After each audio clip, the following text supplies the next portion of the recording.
ఎంత బా 50 రూపాయలప్ప కేజీ. పొట్ట ఏమేమి ఉన్నాయి ఇంకా కూరగాయల? వంకాయలు ఉన్నాయి, కోసు ఉన్నాయి, బెండకాయలు ఉన్నాయి, బీరకాయలు ఉన్నాయి.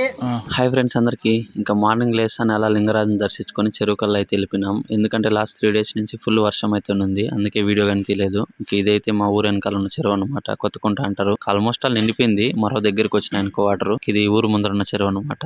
ఇది కానీ ఆల్మోస్ట్ ఆల్ ఫిల్ అయింది, కానీ ఇంకా మరో అయితే పోలేదు. ఇంకా సరే ఇక్కడ నుంచి ఇది చూసుకొని మా బాయ్ దగ్గర ఉన్న చెరువు దగ్గరికి అయితే వచ్చిన. ఇంక ఇది అయితే ఫుల్ అయింది. ఇంకా అక్కడ ఉన్నది అయితే మా ఊరు బోర్ అనమాట. ఇంకా అది కానీ మునిగిపోయింది. ఇంకా ఊరు బోర్ కదా, నీళ్ళు పోతే బాగోదని ఇంకా కేసింగ్ పైప్ అన్ని కోసేసి కేసింగ్ పైప్ అయితే ఎక్స్ట్రా ఫిట్టింగ్ ఇచ్చినారు అనమాట. ఇక్కడ చూడండి మీకు కనిపిస్తుంది. ఇంకా అలా అక్కడ నుంచి స్టార్ట్ అయ్యి ఐస్ క్రీమ్ తీసుకొని తింటా కసు కోయడానికి అయితే వెళ్ళిపోయాము అనమాట. ఇంకా అక్కడికి వెళ్ళాము లేదో లైట్ వర్షం అయితే పడుతుంది ఓకే అని చెప్పి ఇంకా బండి అక్కడ పెట్టేసి కసు కోయడానికి అయితే వెళ్ళిపోయినాం. ఇంకా అలా వెళ్ళి కసు కోసేసి ఇంటికి అయితే వచ్చేసిన. ఇంక ఇంటికి వచ్చి మచ్చా వాళ్ళ ఇంటి దగ్గరికి అయితే పోయినా. ఏమరా మచ్చా ఏం చేస్తున్నారని దగ్గరికి వెళ్తే పెద్దోడేమో ఇడ్లీలు చేస్తున్నాడు, చిన్నోడేమో జ్యూస్ అయితే కలుపుతున్నాడు. తాగమామ అని చెప్పినాడు. చూస్తే ఇంకా నేను కూడా షాక్ లో ఉన్నా. ఇంకా మచ్చాగడ ఇడ్లీలు వేయడం అయితే స్టార్ట్ చేసినాడు అనమాట. చూడండి ఎట్లా వేస్తున్నాడు స్పూన్ తో. ఇంక వీడైతే జ్యూస్ అయితే కలిపేసినాడు. తాగమామ అని చెప్పినాడు. ఇంకా ఫైనల్ గా అయితే నన్ను ఇంక ఇడ్లీలకు సాంబార్ ఏం చేసినారు అంటే అటుపక్క అయితే ఏదో చేసి పెట్టినాడు అనమాట, బెండకాయ టమాటా వేసేసి. ఇంకా అదైతే తినమామన్నాడు. ఇంకా అవన్నీ తిన్నాక టేస్ట్ అయితే ఇలా ఉంది, కమ్మగా ఉందండి,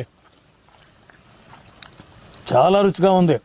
దీని రుచి మాటల్లో మాత్రం చెప్పలేను, అంత బాగుంది.